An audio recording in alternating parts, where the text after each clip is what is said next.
Alright guys, Crazy Biker back here today. Today we will be picking up a new motorbike. I will let you know when we're further on in the trip. I'll piece through some clips together, but this will be the last time you'll ever see the BMW G310r on my channel. Alright guys, this is what I swapped the BMW G310r. And for all you who don't know what this is a Honda cb500r. Just talking about some of the reasons why I traded in the BMW for this bike is the BMW is very unreliable, and I've got quite a lot of hate on the video that I've done about how I hate the bike anyway. But 3 weeks ago it just broke down on me and I had to spend more money, and I was like, fuck it, right, I'm not going to get it anymore. There's no point in having a bike that keeps on breaking down. But then apparently I'm the only BMW G310R driver that actually this has happened to. But anyway, so I went down to Aberdeen to pick this beauty of a bike up. Let's talk about different sort of power figures. The BMW G310R had, I believe, 33 brake horsepower and topped out about 80 mile an hour. Well, actually, I don't even think 80 mile an hour. You're lucky if you get it to 75. Anyway, this has got 47.8 brake horsepower and a claimed top speed of 119 mile an hour. This is a 2017 model bike, and the bike is a wee bit dirty right now just because I haven't given it a chance to clean right now, but I've been out on it. It's more comfy than the BMW G310R. My girlfriend, or Miss Crazy Biker, she finds the rear seat more comfy on this bike, but then that could just be her thing. But there's not a lot of padding in there, but she does say it is more comfy than the BMW G3R. And like the driver's seat, that's got a lot of nice comfort in it. One thing I like about this bike is the color scheme on it. The nice red and the white and the black. I've owned a Honda CBR 125 before, and I had it in the Repsol colours, and I kind of wish they did do it with this bike, because then I would definitely have bought that. Some things that you might notice about is it's kind of got fake carbon fibre all the way through the bike.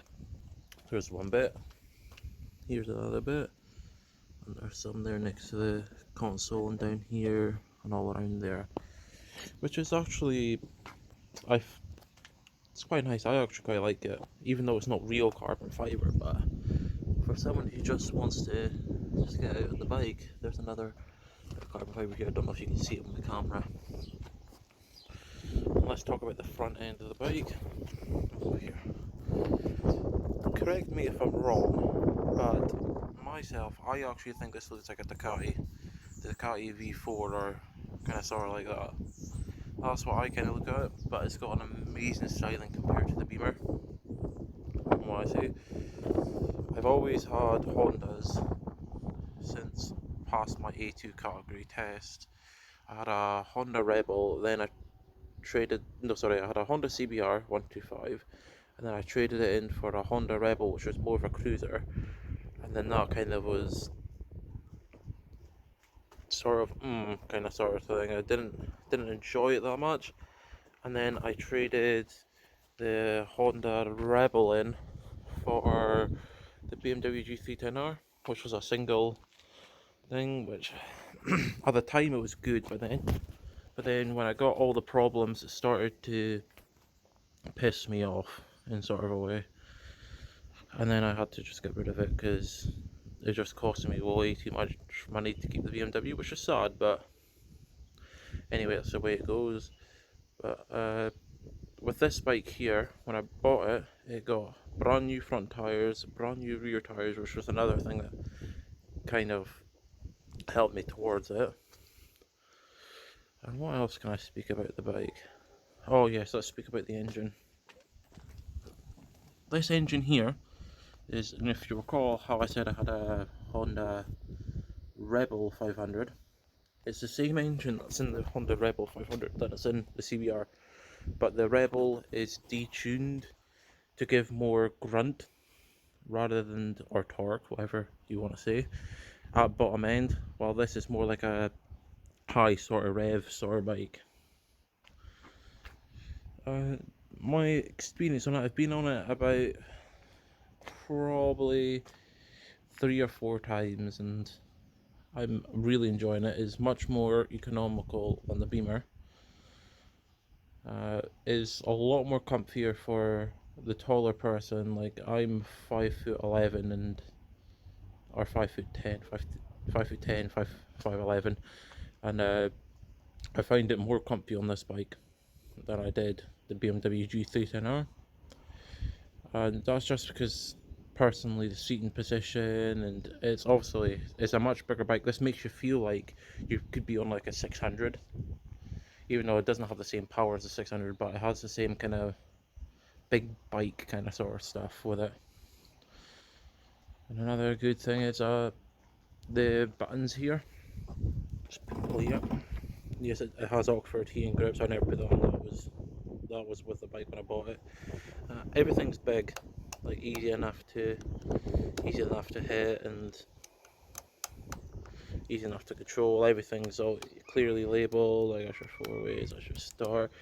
But the one thing I have seen a lot of people complain about this, other vloggers, is the Red Bull suffered from the same thing as well.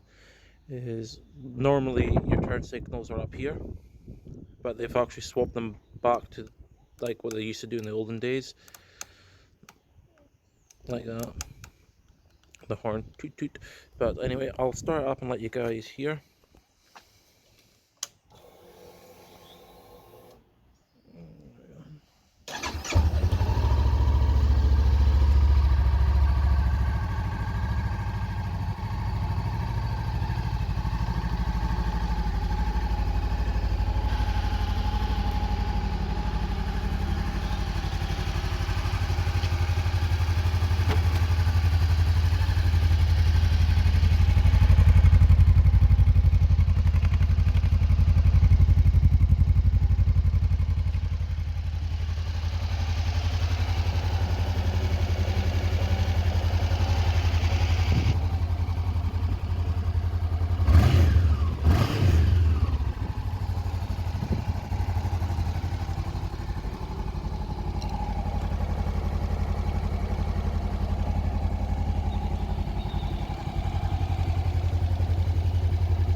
I just turned it off there, and every time when you hit the kill switch and put it back on, you'll hear the pump going again, which is actually quite good. The BMW never did that.